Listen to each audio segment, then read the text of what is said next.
반갑습니다. 인간심리의 발달, 유아기 두 번째 시간입니다.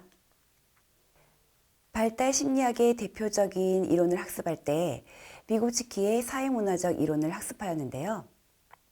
비고츠키는 피아제와 함께 아동 인지 발달의 양대 산맥을 이룬 학자입니다. 피아제의 이론과 비고츠키 이론의 차이점은 피아제는 아동의 능동적이고 자발적인 노력을 강조한 반면 비고츠키는 사회문화가 아동 발달의 결정 요인으로 보았던 것입니다. 그래서 비고츠키의 이론을 사회문화적 이론이라고 합니다. 비고츠키는 유아의 지적 능력이 부모, 친구, 교사와의 사회적 관계 속에서 이루어진다고 보고 유아의 지적 능력을 근접 발달 영역으로 설명하였습니다. 실제적 발달 수준은 아동이 현재 스스로 문제를 해결할 수 있는 수준이며 잠재적 발달 수준은 성인이나 또래의 도움을 받아 과제를 해결하는 수준인데 이 두 수준의 차이를 근접 발달 영역이라고 합니다. 즉, 근접 발달 영역은 유아가 혼자서는 해결할 수 없지만 다른 사람의 도움을 받으면 해결할 수 있는 영역인 것이죠. 그렇다면 유아가 실제적 발달 수준에서 잠재적 수준까지, 즉 근접 발달 영역 내에서 어떤 문제를 스스로 해결하기 위해서는 무엇이 아이에게 도움이 될까요? 친구나 부모, 선생님 등의 도움이 필요하겠죠? 이것을 비계 설정이라고 합니다. 마치 장대 높이 뛰기 선수가 장대를 도움닫기로 사용하여 가로대를 넘는 것처럼 비계는 유아의 발달 단계에 지렛대 역할을 합니다.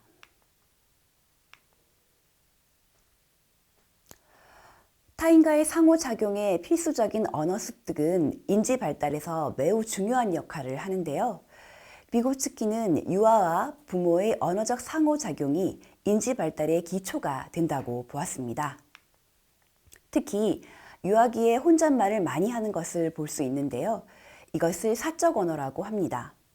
예를 들면, 자, 이제 내가 그린 그림을 말려야지. 나는 그림을 창문에 둘 거야. 햇빛 때문에 잘 마르겠지? 등 혼자 있을 때, 혹은 또래 아이들과 있을 때에도 사적 언어를 사용하는 것을 볼 수가 있습니다. 이 사적 언어는 자신과 대화하는 것이며 자신의 사고를 조절하고 반영하는 수단이 됩니다. 예를 들면 엄마와 잠시 떨어져 무서울 때 괜찮아, 조금만 기다리면 엄마가 오실 거야 라든지 무언가를 처음 시도해 볼 때 난 잘할 수 있어, 난 최고야 라고 스스로에게 다짐을 하는 경우 이런 혼잣말이 자신의 공포나 두려움, 어려움에 직면했을 때 유아의 사고를 정리하고 촉진하는 역할을 하게 됩니다. 사적 언어는 주로 4세에서 10세 아동들에게 흔히 나타나는데요.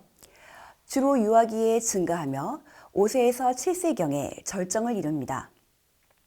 9세 정도가 되면 자신의 행동을 조절하고 통제할 수 있게 되면서 내면화되므로 소리내어 말하는 것은 점차 줄어듭니다. 다음은 기억 발달에 대한 내용을 학습하겠습니다. 3세에서 6세에 이르는 동안 유아는 점차 주의 집중력이 향상되고 정보를 처리하는 속도와 양이 증가하며 오랫동안 기억하기 시작합니다. 만화 주인공이나 공룡 이름 등 유아에게 친숙한 지식, 긴 정보보다는 짧은 정보를 성인보다 더 잘 기억하는 것을 종종 볼 수 있습니다. 하지만 세상에 대한 경험과 지식이 부족하고 아직 정보 처리 속도가 덜 발달되어 있으므로 학령기 아이들처럼 잘 기억하지는 못합니다.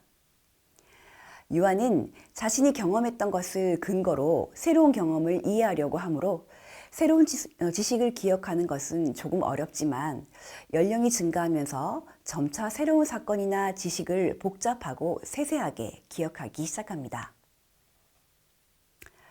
우선 주의 집중 능력에 대해 살펴보겠습니다. 주의 집중 능력은 유아의 기억이 발달하는 데 중요한 역할을 하는데요. 2세에서 4세의 주의 집중 시간은 2, 3분에 불과하고 3세에서 5세경이 되면 주의 집중 능력이 현저히 향상됩니다. 유아는 어떤 활동을 하다가도 또 다른 활동에 흥미를 보이는 경우가 많습니다. 그런 유아의 짧은 주의 집중 시간을 고려하여 유치원에서는 유아의 활동을 10분에서 15분마다 바꾸어 줍니다. 유아가 차츰 성장하면서 과제와 관련된 자극에만 선택적으로 주의를 집중하거나 행동하기 전에 계획을 세우는 등 주의 전략을 사용함으로써 주의 집중 능력이 증가하게 됩니다. 다음은 기억에 관한 내용입니다. 유아의 기억은 감정이나 욕구에 의해 강한 영향을 받습니다. 유아에게 흥미로웠던 것, 기뻤거나 슬펐던 경험은 장기간 기억됩니다. 또 전체적으로 기억하는 것도 유아기의 특징인데요. 유아가 동요나 광고에 나오는 노래를 기억했을 때 중간부터 불러보라고 하면 굉장히 어려워합니다. 왜냐하면 통으로 전체 다 외웠기 때문에 처음부터 불러야 하는 것이죠. 글자도 통으로 인식합니다. 한글을 배우지 않은 유아가 스스로 한글을 깨치는 경우가 제법 많은데요. 이는 글자를 하나의 그림으로 인식해서 통으로 기억을 하고 어른들이 그 그림을 지칭하며 부르는 발음을 그대로 기억해서 글자를 읽는 것입니다. 이 경우 글자의 원리를 아는 것이 아니기 때문에 단어를 알고 있어도 그 단어를 구성하는 글자 하나하나를 알지 못할 수도 있습니다. 예를 들면 과자라는 단어를 읽은 아이가 과와 자를 따로 떼어 넣었을 때 그 글자를 알 수도 있고 모를 수도 있습니다. 만 2세경이 되면 친숙한 목소리를 구별하여 말하거나 동요를 따라 부를 수 있고 특정한 물건을 찾아올 수 있습니다. 만 3세경이 되면 얼마 전에 경험했던 일을 이야기하고 친숙한 사람들을 알아보고 인사를 나눌 수 있으며 그림 속에 있었던 물건이 무엇이었는지를 기억할 수 있습니다. 만 4세경에는 1년 전쯤 있었던 사실도 기억할 수 있고 잘 알고 있는 동안은 책을 보지 않고도 말할 수 있으며 1부터 10까지 빠짐없이 외울 수 있고 5개 정도의 동요를 외울 수 있습니다. 유아의 기억은 제인 기억에 유능하고 회상 기억은 제인 기억보다 부족한 특징이 있는데요. 예를 들면 유아에게 그림 10개를 보여주고 그것을 다른 몇 개의 그림과 섞은 후에 처음 본 그림을 찾아내라고 했을 때 거의 완벽하게 처음에 본 그림을 찾아냅니다. 이렇게 현재 경험하고 있는 것이 과거에 경험한 것과 같은지를 알아내는 것을 제인이라고 합니다. 그러나 그림을 눈앞에서 치우고 유아들이 봤던 그림을 설명해 보라고 하는 회상 능력은 굉장히 부족한데요. 2세의 유아들은 겨우 한두 개의 그림을 기억해낼 수 있고 4세의 유아는 3, 4개의 그림을 기억해낼 수 있습니다.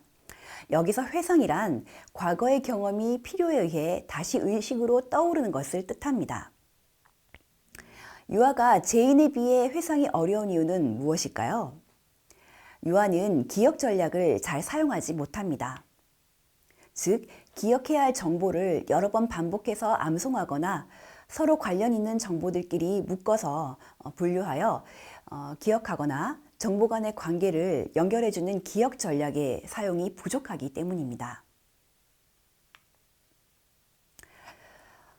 우리는 보통 어떤 지식을 알고 있을 때 인지한다라고 합니다. 상위인지란 메타인지 혹은 초인지로도 불리우며 인지를 뛰어넘는 인지, 즉 인지 위의 인지로 이해하시면 됩니다. 바로 자신의 사고 과정에 대해 들여다보는 것을 상위인지라고 하는데요. 유아는 기억하는 방법이나 전략의 사용에 대해 잘 알지는 못하지만 기억과 문제 해결력이 발달하면서 자신의 사고 과정을 되돌아보기 시작합니다. 즉, 자신의 사고 능력과 정신 활동에 대해 알고 있는 지식인 상위인지에 대한 개념이 생기기 시작하는 것이죠. 메타인지를 사용하면 자신의 사고 과정을 들여다볼 수 있기 때문에 무엇이 문제이고 어떤 부분이 효과적인지 혹은 어떤 전략을 써야만 문제를 해결할 수 있는지 결정할 수 있는 능력이 생깁니다. 즉, 기억체계의 전 과정과 환경을 통제할 수 있는 능력이 생기게 된 것이죠. 그러므로 유아에게 자료를 제시할 때 보다 친숙한 상황에서 전략을 사용하도록 하고 전략 사용 과정을 단순화해주면 메타인지를 활용하는 데 도움을 줄 수 있습니다.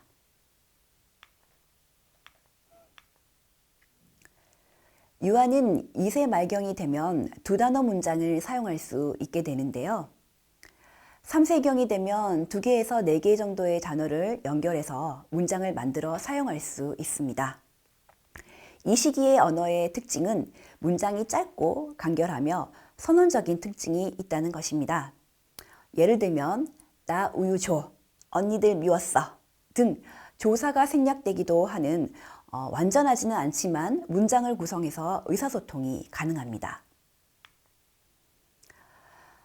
이 시기는 요약과 정리는 잘 안 되는 시기고요. 사건을 순서대로 보고하는 능력이 부족합니다. 3세경에는 이중독백, 즉 집단독백이 많아지며 외설이나 속어를 사용하는데요.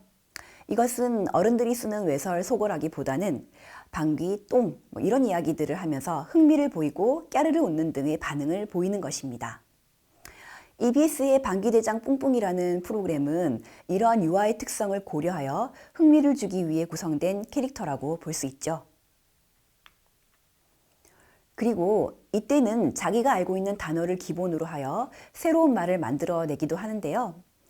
예를 들면 할아버지라는 단어를 아는 아이에게 할머니의 사진을 보여주면 할머니란 용어가 있지만 그 할머니라고 하는 단어를 모르기 때문에 나름의 규칙을 적용해서 할어머니라고 하는 단어를 만들어내기도 하는 것이죠.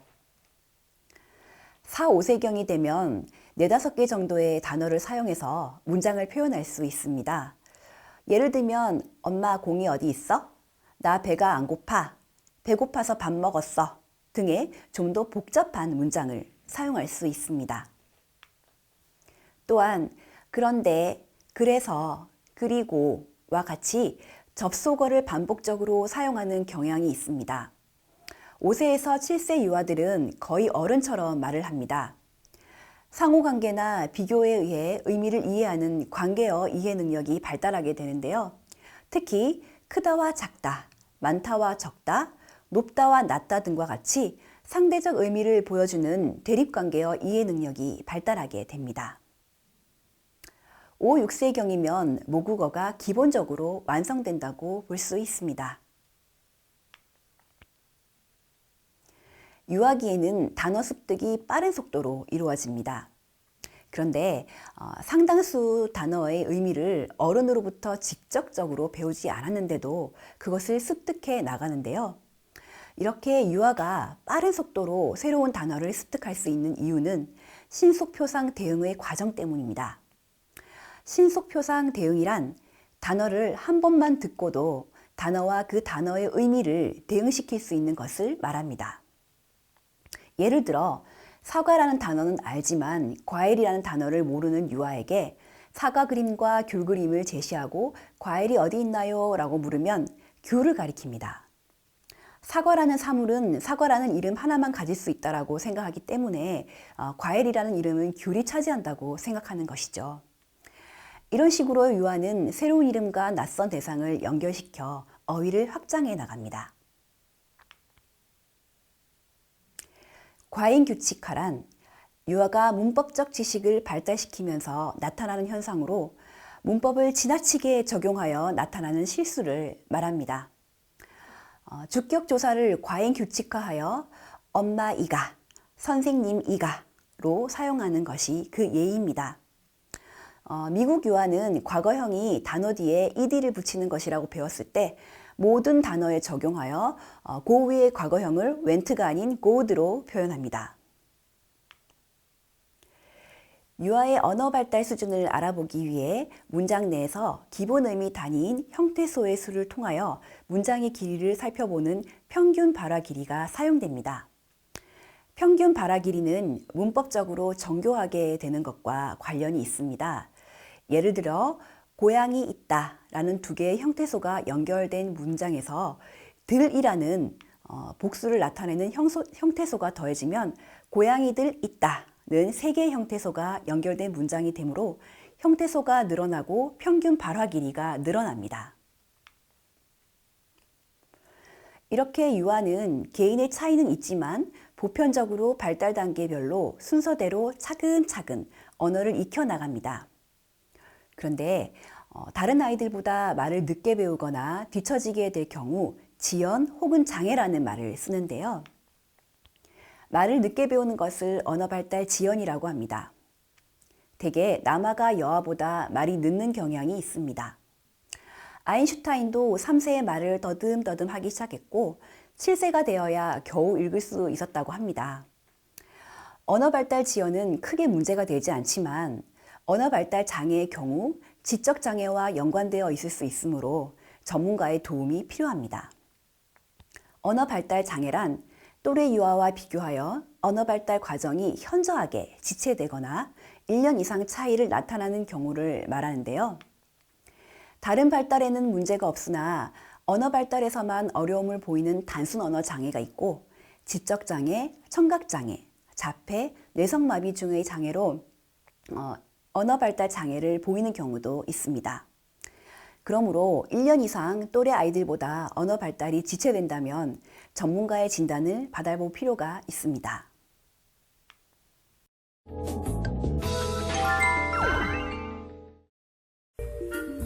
도대체 자존감의 차이는 언제부터 생겨나는 걸까요? 유아들의 자존감을 체크해 보기로 했습니다. 아이들이 맞추게 될 퍼즐에는 짝이 맞지 않는 조각 하나가 들어 있습니다.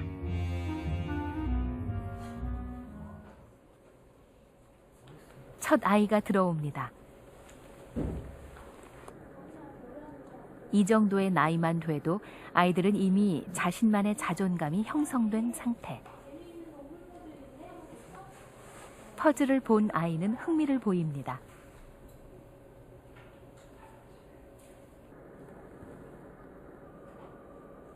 그러나 곧 난관에 부딪힙니다. 어른이 한다 해도 이건 이미 불가능한 과제입니다. 절대로 맞출 수 없는 짝을 넣어놨으니까요. 아이들은 처음에는 이상해하다 곧 불안해하고 스트레스를 받기 시작합니다.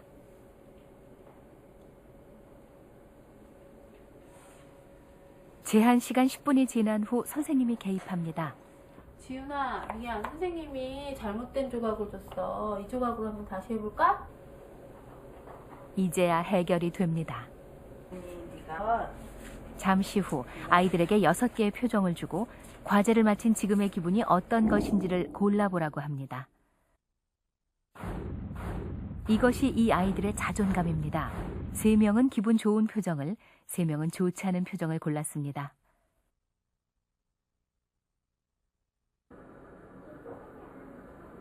무엇이 그런 차이를 만들어낸 걸까요? 그게 들어갈 때가 이번에는 없네. 엄마와 함께 맞춰보게 했습니다. 역시 불가능한 과제입니다. 엄마의 태도 차이가 혹 좀 전에 자존감 차이와 연관이 있는 것은 아닌지를 알아보려는 겁니다. 아닌 것 같은데? 아이의 엄마는 아이가 퍼즐을 맞추지 못하자 참지 못하고 방법을 가르쳐주려 애를 씁니다. 진짜 어렵네. 이 네모가 반대로 너무 이 엄마는 아이가 끝까지 해보도록 기다려주고 있군요. 이 엄마 역시 끈기 있게 기다려주고 있습니다.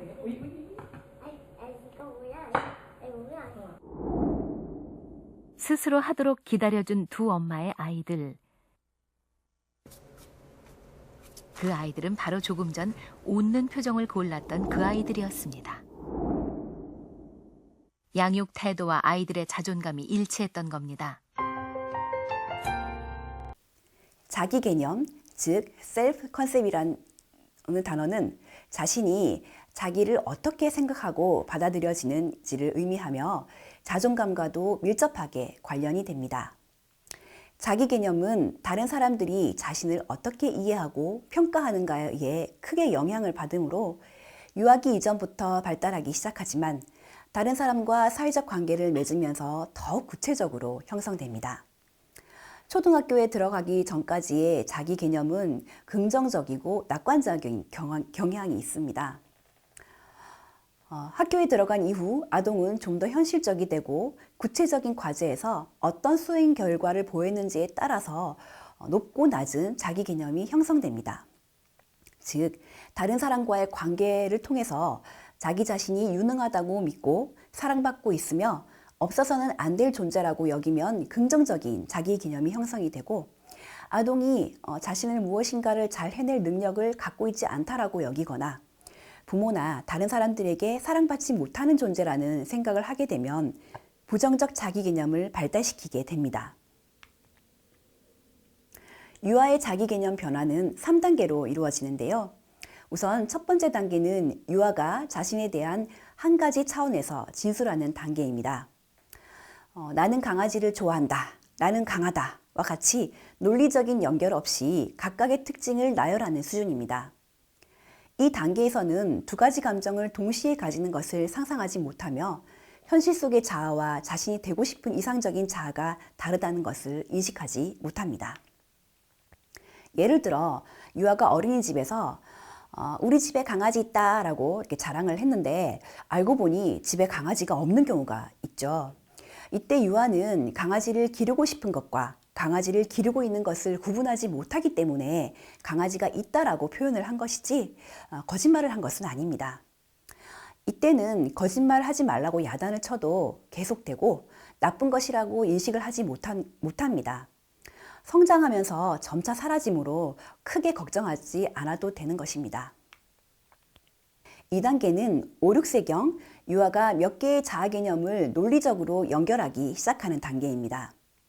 자신의 체격, 연령, 성 등 전체적인 범위에서 자신을 구체적으로 설명할 수 있습니다.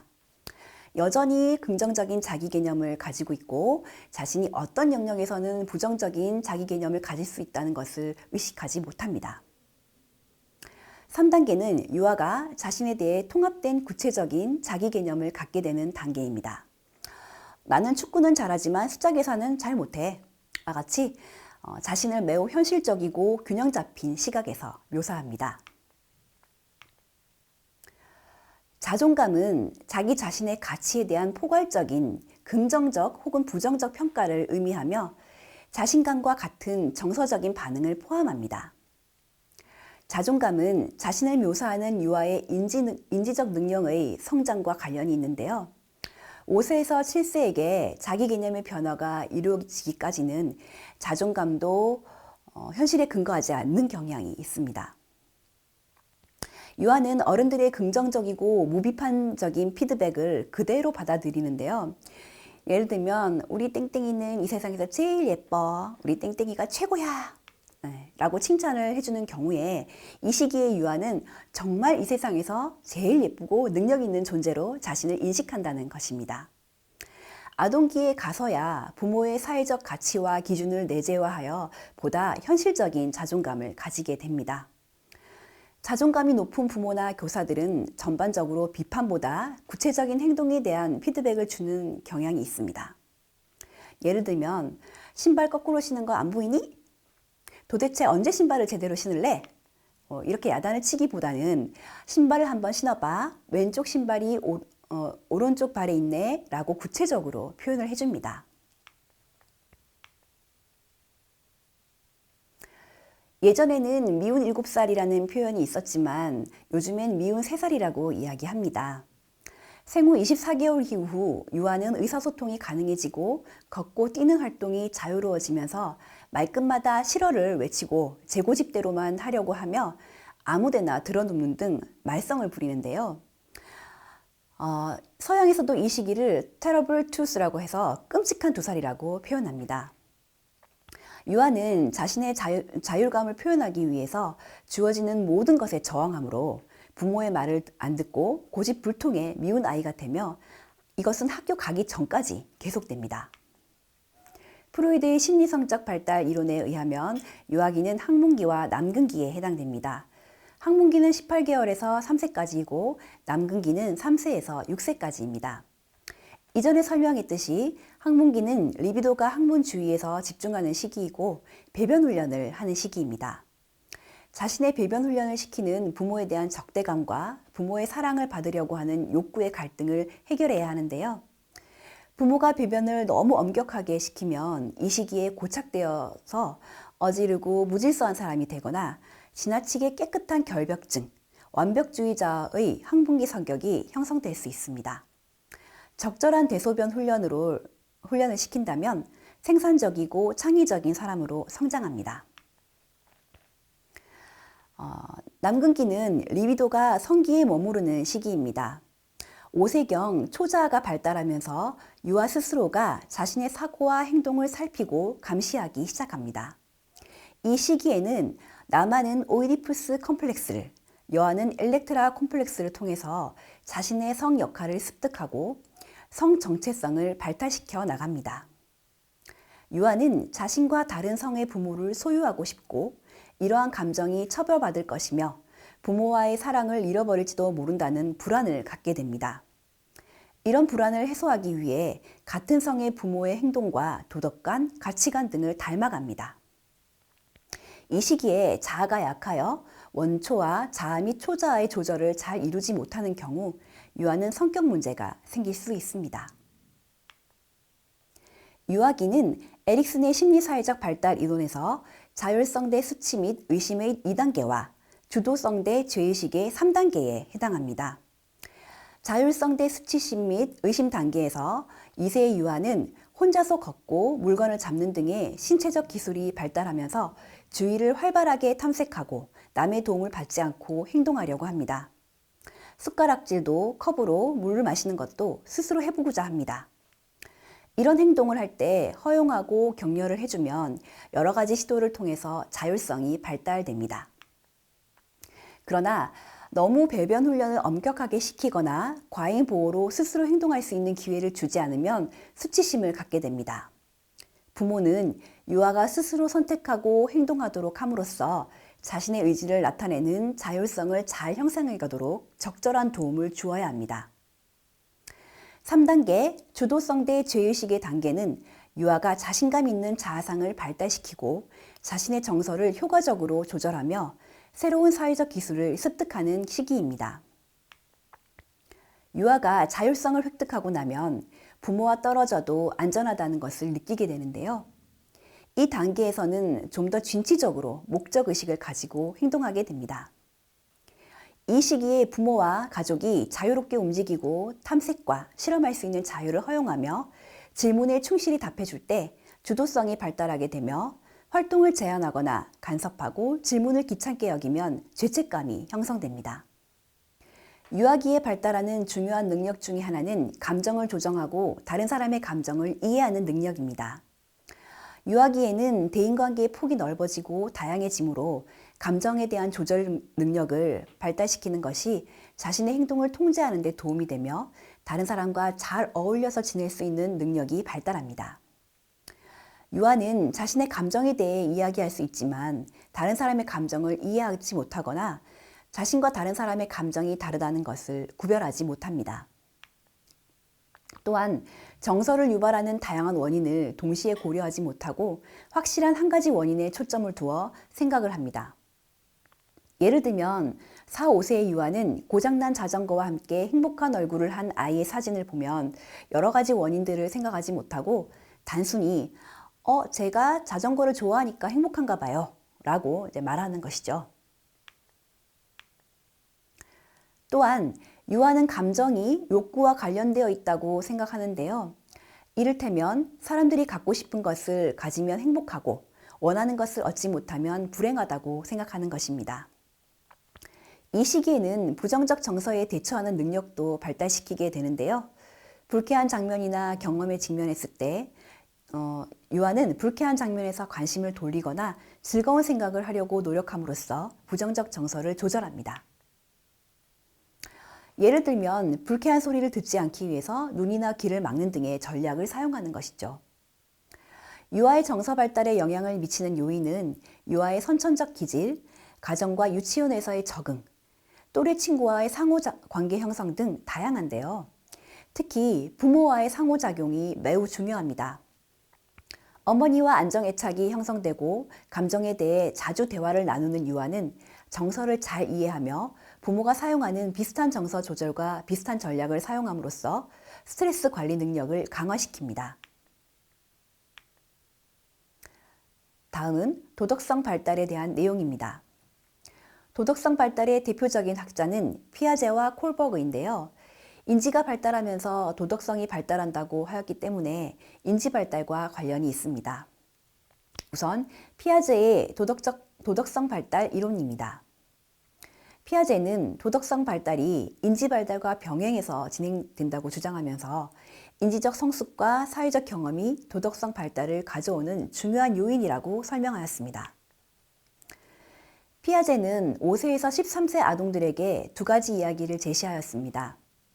하나는 조는 제 방에 있다가 저녁 먹으라는 말을 듣고 내려와서 식당 문을 열었는데 곧바로 뒤에 컵이 15개 있었기 때문에 문이 열리면서 컵이 다 깨졌습니다.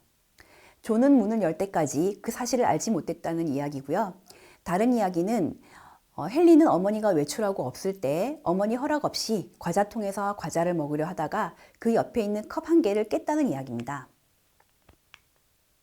피아제는 이 두 가지 에피소드를 들려준 후 존과 헨리 중 누가 더 나쁜가? 라는 질문을 하였습니다.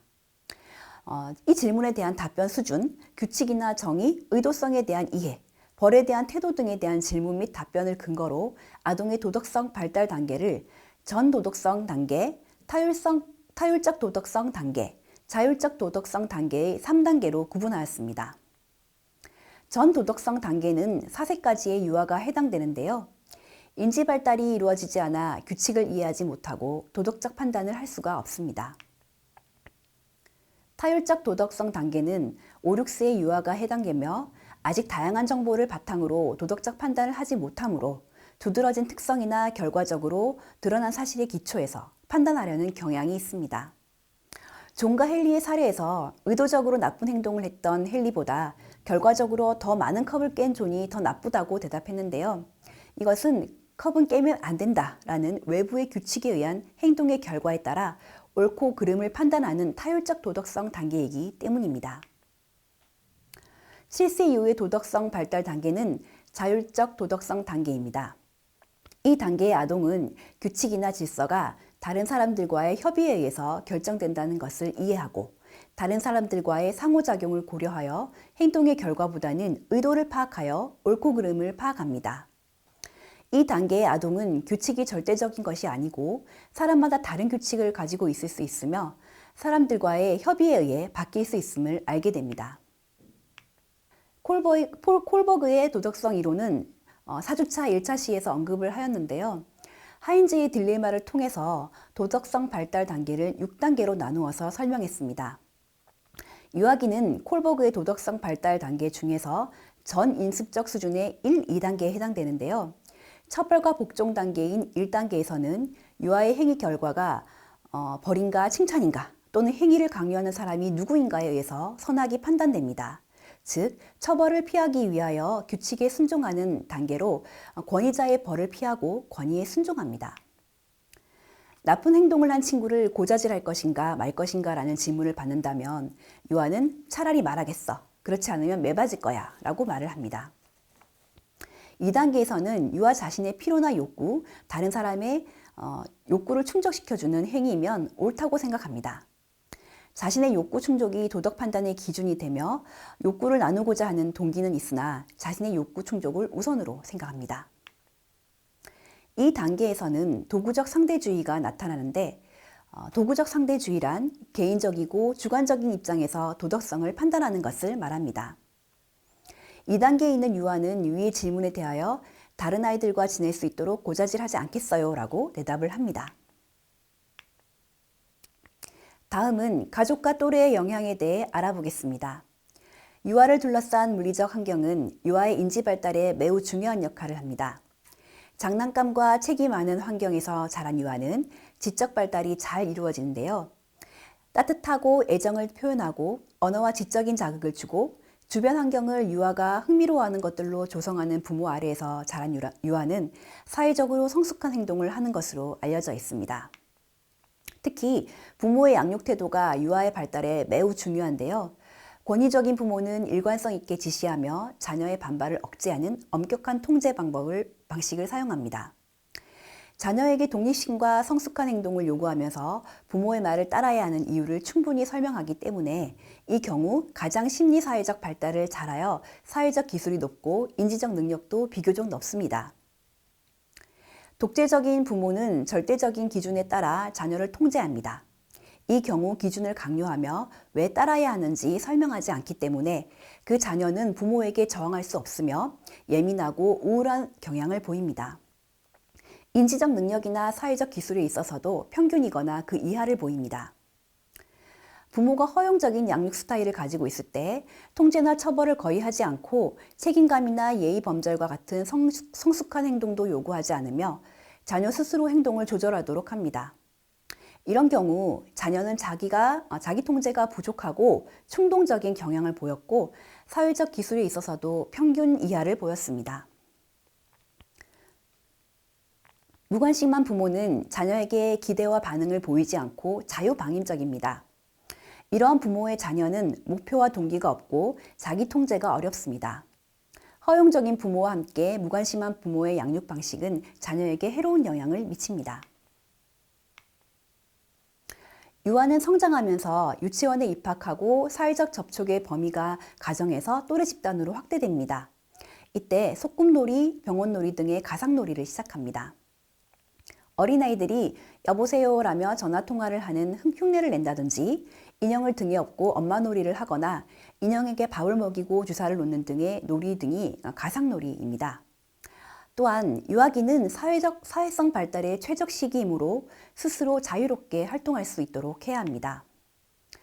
자유롭게 놀이하는 가운데 친구들과 관계하는 것을 배워나갈 수가 있습니다.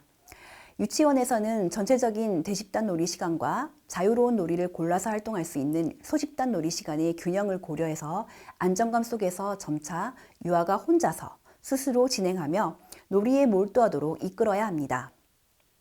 친구들과의 관계가 어느 정도 형성이 되면 비교적 단순하게 협력할 수 있고 협력할 필요성이 있는 협동놀이를 통해서 집단의식을 가지게 되고 규칙에 대한 개념을 발달시킵니다. 우리나라에서는 1997년부터 초등학교에서 영어 교육을 시작하였습니다. 그러므로 초등학교 입학 이전에 이루어지는 영어 교육을 조기 영어 교육이라고 볼 수 있습니다. 조기 영어 교육이 타당하다고 믿는 사람들은 유아기가 언어 습득의 결정적인 시기여서 두뇌가 외국어 학습에 유리하고 원어민과 같은 발음을 배우기에 적절하다고 하며 사춘기 이후에는 정확한 발음을 배우기가 어렵다고 합니다. 그러나 반대 주장도 있습니다. 오히려 인지적 수준이 일정한 수준에 도달하여 자신의 학습을 스스로 통제할 수 있는 아동기 이후가 외국어를 더 잘 배울 수 있는 시기라는 것이죠. 그러나 정서적인 측면에서 심리적 부담을 주게 되며 쉽게 배우는 대신 쉽게 잊어버릴 수 있게 돼서 바람직하지 못하다고 보는 견해도 있는데요. 조기 영어 교육은 장기적으로는 영어 학습에 대한 동기를 저하시킬 수 있으며 유아 시기에 언어를 습득하기 위해 암기하도록 하는 것은 자기 주도적 학습을 능력을 방해할 수 있습니다. 그러므로 조기 영어 교육을 시키고자 하는 경우에는 유아의 언어적인 능력을 고려하여 모국어와 언어적인 혼란이 일어나지 않고 심리적인 부담감을 최소화하는 범위 내에서 이루어지도록 하는 것이 바람직할 것입니다. 유아 보육은 과거에는 부모가 유아를 돌보기 어려울 때 타인에 의해서 일정 기간 동안 양육되는 타가의 의미로 해석되었지만 최근에는 부모의 취업과 관계없이 교육, 역량, 건강 등의 교육적인 환경에서 유아의 발달을 지원하는 교육과 보호의 개념으로 이해됩니다. 그러므로 육아 보육을 필요로 하는 수요에 비해 시설이 부족한 것은 사회적인 문제로 대두될 수 있는데요. 특히 비교적 관리가 잘 되는 국공립 보육시설은 턱없이 부족합니다. 아이가 출생할 때 국공립 어린이집 대기 신청을 하면 초등학교 졸업할 때 연락 온다는 말이 있을 정도로 그 수가 매우 부족하다고 볼 수 있습니다. 또한 영아기부터 질 높은 보육기관에 다녔던 유아들은 청소년기에 이르기까지 긍정적, 사회적, 정서적, 지적 발달을 보이는 것으로 알려져 있어 보육 서비스의 질적 수준도 매우 중요합니다. 보육이 민간 위주로 운영되다 보니 이윤을 남기기 위해 일부 시설의 정원 초과 문제, 식사 수준이 낮은 서비스, 자질 낮은 종사자 채용 등의 문제점들이 드러나고 있습니다. 보육 서비스의 질은 보육교사에서 비롯됩니다. 보육교사의 평균 하루 근로시간은 10시간 정도이며 평균 임금 역시 타 직종에 비해 매우 낮아 이직률이 굉장히 높습니다. 보육교사의 처우 개선이 이루어지지 않는다면 유아들에 대한 보육 서비스의 질은 개선되기 어렵습니다.